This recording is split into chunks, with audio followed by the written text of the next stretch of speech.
Comme tous les soirs après l'information, on fait le point sur la revue de presse internationale. Et Omar, on va commencer pour vous par l'Argentine. Regardez la une du quotidien Olé avec deux axes forts, River Plate et Boca Juniors. Tout d'abord River. Que se passe-t-il à River, Omar? Il y a une crise d'attaquants, visiblement, avec un jeu de mots là, avec le nom de Théo Gutiérrez, attaquant colombien qui vient d'arriver de Cruz Azul du Mexique. Voilà, la paire de Falcao dans l'équipe de Colombie et surtout Luna, l'attaquant, est parti, et Fujimori, un autre. Voilà, ils sont tous partis. Donc Ramon Diaz, qui est l'actuel entraîneur, il a dit absolument des attaquants, c'est normal. Donc Théo Gutiérrez, il va signer à River Plate. Donc il n'y avait plus d'attaquants à River Plate, on attendait. Le voici, le nouvel attaquant de River Plate, la paire avec Falcao en sélection colombienne.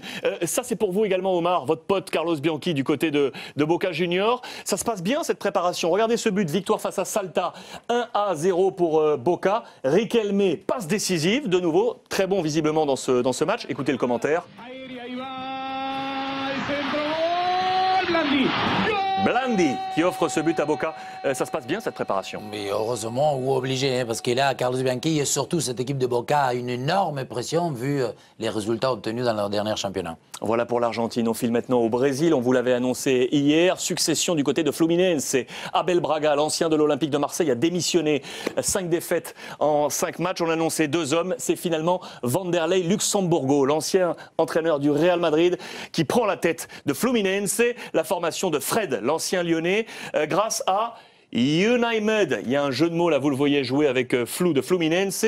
Unimed, c'est le sponsor officiel de Fluminense qui va payer tout simplement 80% du salaire de Vanderlei Luxemburgo. Voilà que le choix a été rapidement fait et notamment fait par le sponsor officiel du côté du Brésil. La Turquie, on remercie notre ami Oumit qui regarde, je le sais, l'émission et qui nous envoie toutes les infos tous les matins et tous nos amis turcophones qui participent via Twitter. L'information première, elle vient d'ici. Galatasaray avec Didier Drogba. Avec ce message, on ne quitte pas un champion. On ne quitte pas un champion parce que Didier Drogba a été sollicité par José Mourinho, indirectement, l'entraîneur de Chelsea, qui en conférence de presse a dit « Peut-être que Didier Drogba reviendra un jour, tout le monde l'aime ici à Chelsea ». Didier Drogba a répondu tout simplement « On ne quitte pas quand on est un champion n'abandonne jamais ». Voilà le message exactement lancé par Didier Drogba. L'homme qui n'est pas content, messieurs, c'est Fatih Terim, l'entraîneur, l'empereur, comme on le surnomme. Fatih Terim qui n'est pas content du tout parce que la phase de préparation de Galatasaray ne se passe pas bien du tout, message important pour le match qui nous attend le dimanche 11 prochain dans cette Supercoupe de Turquie. 2 infos ici. Emenike est attendu du côté de Fenerbahçe comme attaquant en provenance du CSKA. Et puis Ronaldinho, c'est de nouveau la bombe, Omar. C'est possible ça de voir Ronaldinho arriver à Beşiktaş? Très possible d'abord parce que l'aspect financier en Turquie est très important. Et il a rempli un rôle important au Brésil et il dit, je pense qu'il fera une bonne dernière petite tournée en Europe. Son frère est à Istanbul. Notez bien, le frangin est à Istanbul. On est en train peut-être de dealer quelque chose. Emenike du Spartak, pardon, pour la correction. Voilà qui est fait. On file au Portugal maintenant avec beaucoup de choses. Le bras de fer, toujours messieurs, entre Cardoso, qui pouvait rejoindre Fenerbahçe, et le président Vieira. On s'accroche sur des sommes, avec notamment une somme à hauteur de 5%. Le feuilleton continue pour lui à la une de Abola. Également Jackson à Porto, qui avait annoncé qu'il resterait à Porto. Et pourtant, il se dit tenté par l'offre de Naples. On parle d'un transfert autour de 40 millions d'euros pour la formation de Benitez. Et enfin, le cas Bruma. Là aussi, c'est un feuilleton au Sporting Portugal. Rien n'est joué, vous le voyez. 3 foyers. Également la une de Ojogo, avec côté Porto. Omar Bernard, la perle brésilienne qui est aux côtés de Ronaldinho du côté de l'Atlético Mineiro. Visiblement maintenant, le choix est entre ses mains parce que l'Atlético Mineiro dit avoir maintenant, en plus de l'offre de Porto, une offre du Shakhtar Donetsk et c'est le joueur qui déciderait. Oui, voilà, après c'est l'histoire côté financier. Mais des points de vue joueur, c'est le typique petit gabarit, très manieur de balle, une espèce de dégiré, c'est à l'ancienne, mais dribbleur, tripoteur de balles, ça sera un spectacle encore une fois. Info Benfica également ici sur Salvio, la petite perle de Benfica.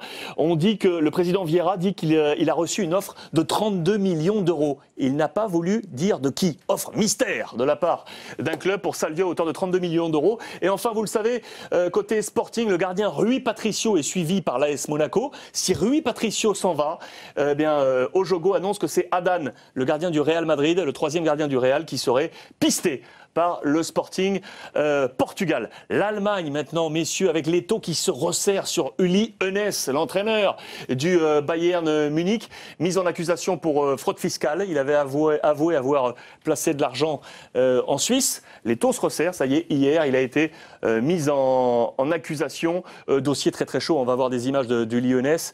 Ça peut de nouveau mettre un peu en ballottage l'énorme groupe du Bayern. Hein. Oui, enfin, je pense qu'ils sont habitués, mais je ne vois pas non plus cette histoire-là complètement changer ce qui est en train de se passer au Bayern. Ils sont quand même dans une période qui est quand même absolument exceptionnelle pour eux. Donc, d'une certaine façon, c'est bien que ça leur arrive maintenant. S'ils étaient un peu moins bien, ça aurait plus d'importance. En marge de cette affaire, en Allemagne, vous nous avez réclamé ces images. Nous les avons. C'est le deuxième but de Pierre-Emerick Aubameyang. Regardez ça, sous les couleurs du Borussia Dortmund. Victoire pour Dortmund, 3-0, avec ce deuxième but inscrit par Pierre-Emerick Aubameyang. 2 buts et une passe décisive pour lui. Mais c'est vrai qu'on ne s'attendait pas à ce choix-là, Omar, il faut le dire. On le voyait tellement en Angleterre. Mais en fait, lui, je pense qu'il ne s'est pas trompé du tout parce qu'il est dans une équipe qui joue. Et évidemment, on sait ce que ont fait les Allemands l'année dernière. Et il va continuer certainement de progresser grâce à cette équipe. Ça va lui convenir, ce football. On a vu, il a Gundogan, Reus, il a des joueurs... Le football, il va forcément le bonifier encore. La Bundesliga sur beIN Sport, vous le savez également. On file maintenant en Espagne, la Liga. L'Atlético Madrid qui est toujours dans sa tournée sud-américaine. On est au Pérou, jeu de mots avec la capitale Lima. Limer les quelques défauts entrevus dans les matchs amicaux en Argentine. On est au Pérou ce soir et on va jouer contre le Sporting Cristal, la formation de Diego Simeone. La Real Sociedad avec Antoine Griezmann, le français, et avec cet homme, Carlos Vela, l'homme fort, qui était appelé à partir. Il va rester à la Real Sociedad. Il l'annonce en conférence de presse. Écoutez-le. Je suis content et j'espère à 24 ans avoir la chance de jouer la Champions League, le Mondial et d'affronter les meilleures équipes d'Europe.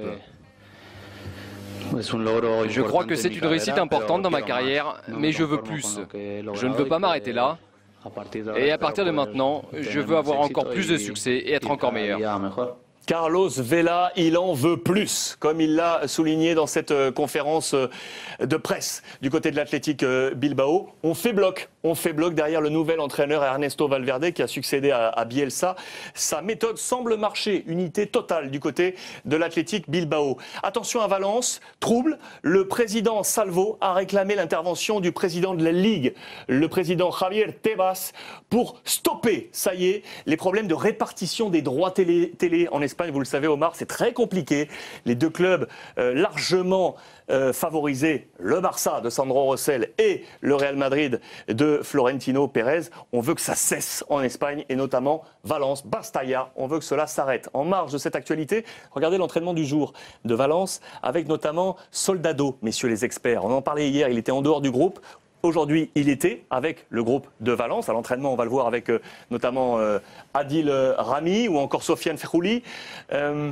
Est-ce qu'il va quitter Valence? On a posé la question hier, 24 heures sont passées, on semble avoir trouvé l'accord avec Tottenham. Moi, je crois qu'il va quitter, mais en même temps, je trouve que c'est bien de l'introduire et c'est encore une fois un actif du club. Le fait des fois de mettre sur le côté, on peut appeler pas écarté, je sais pas comment, mais je crois que tant que ça se fait pas, c'est bien qu'ils se sentent concernés avec son club. L'actualité de Soldado, l'actualité de Tottenham, l'actualité du Real Madrid avec, bien entendu, Gareth Bale, pression totale à la une de Marca. C'est également à la une de AS, parce que la famille s'en mêle maintenant. Les parents de Gareth Bale sont allés voir le président Lévy pour lui dire « Laissez partir notre fiston, s'il vous plaît », du côté du Real Madrid. Villas-Boas semble se rendre, l'entraîneur de Tottenham. Regardez les images. C'était l'arrivée aujourd'hui de Gareth Bale dans le centre sportif de Tottenham. Patrice, il est là. Gareth Bale, il va partir ?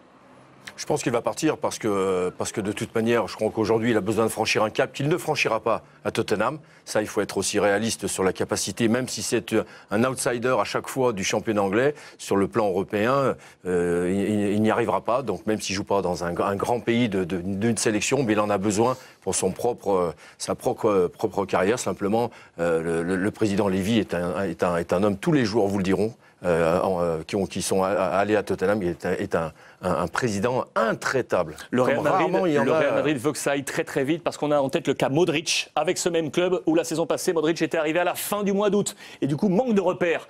Début de saison difficile pour Modric sous les couleurs du Real Madrid. En parlant du Real, regardez les images, la tournée américaine, on est toujours sous le soleil de Los Angeles, entraînement pour les Madrilènes avec les filles du campus de UCLA. C'est sympa ça avec Ronaldinho.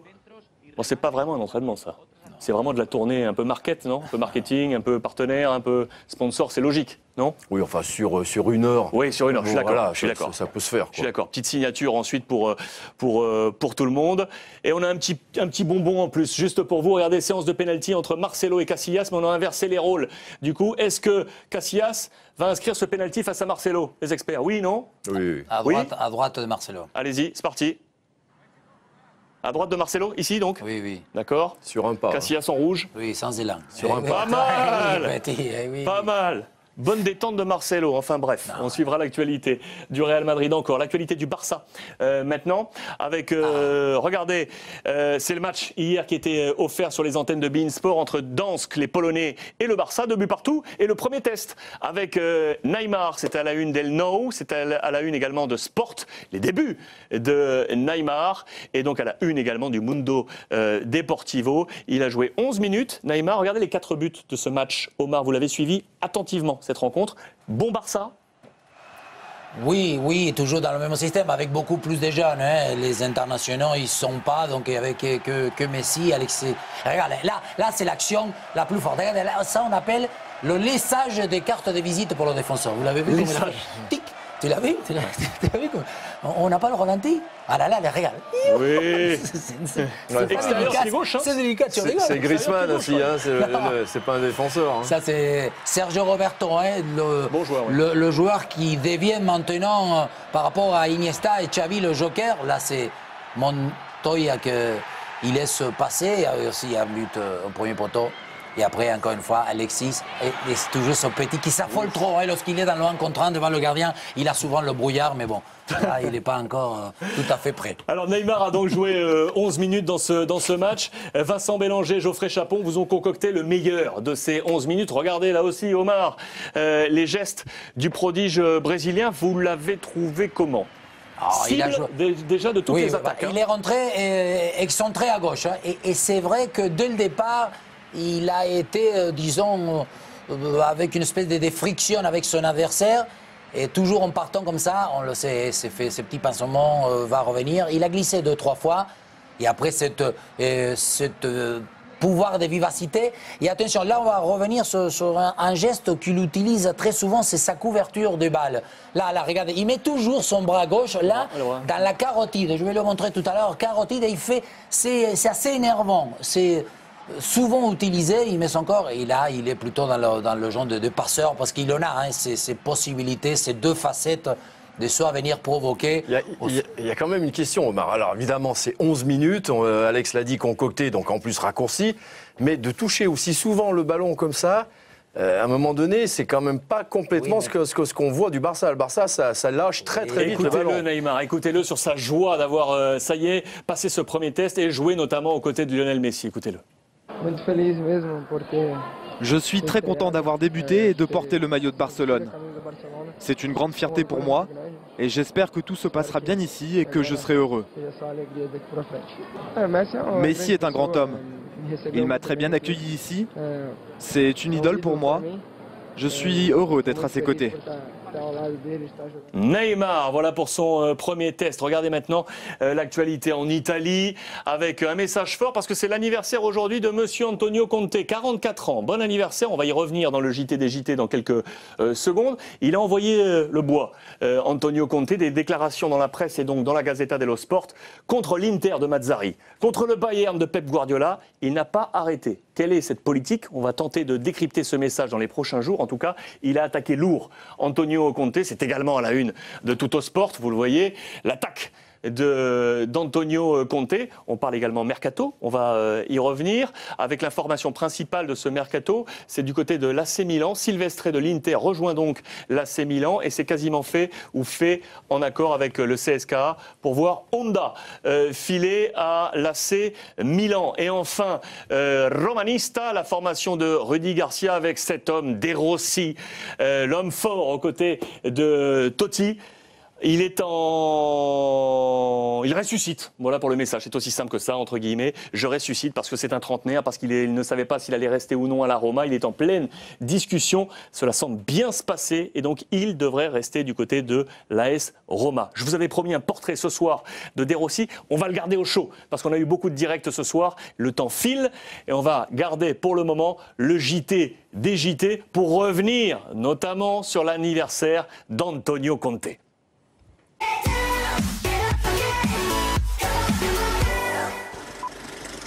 Sur la Quattro, le Real fait son cinéma à Los Angeles. Parmi les stars madrilènes, à l'applaudimètre, grosse cote pour Zizou.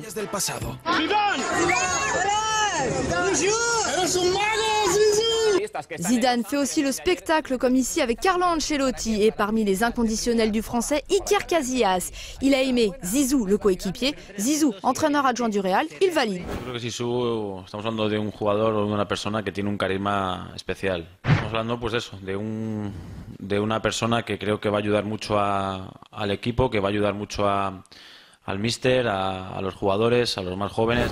Casillas et ses coéquipiers semblent repartir sur le bon tempo après les tensions de la saison passée. Seul couac venu perturber l'harmonie du Real, la nouvelle coiffure de Sergio Ramos. Ce blond platine a fait beaucoup jaser en Espagne. C'est vrai qu'il n'est plus à une excentricité capillaire près, la Quattro nous offre un petit florilège. Un visage, moult possibilités.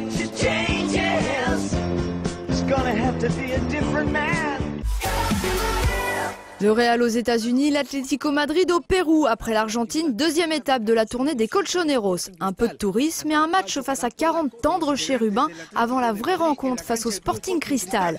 Une escale en Amérique du Sud sans David Villa, le grand absent déjà au cœur de toutes les attentes.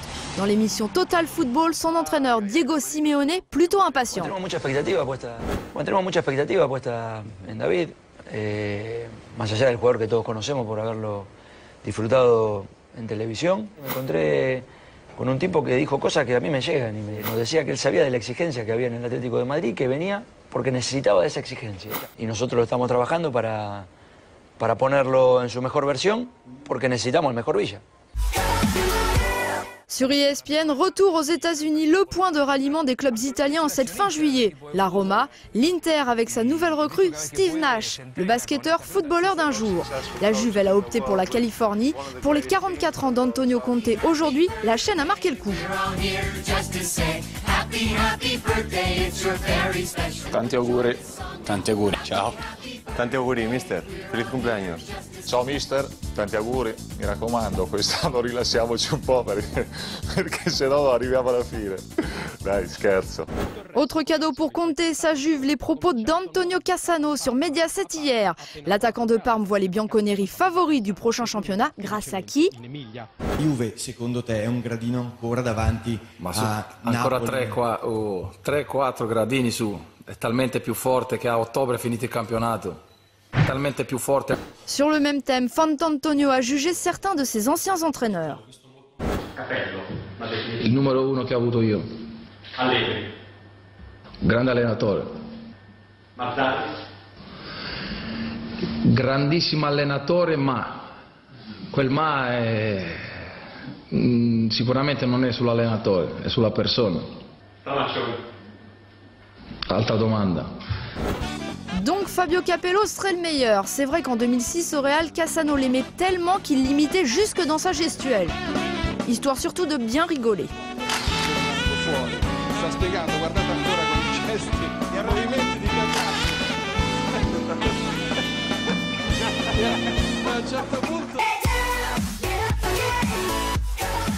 Et bon anniversaire à monsieur Antonio Conte. C'est sur ces images que nous allons refermer cette nouvelle édition du club. La reprise, les experts, merci beaucoup. On va se quitter avec l'image du jour, une image de direct. Regardez, elle est là, c'est en ce moment même sur beIN Sport 2. Allez-y, c'est le match tout de suite entre le Bayern Munich et Sao Paulo. Jean-François Morel est au commentaire. Foncez, il y a du foot, ça continue, ça ne s'arrête jamais sur beIN Sport. Nous, on se donne rendez-vous demain, 19h. Bonne soirée à vous, à demain.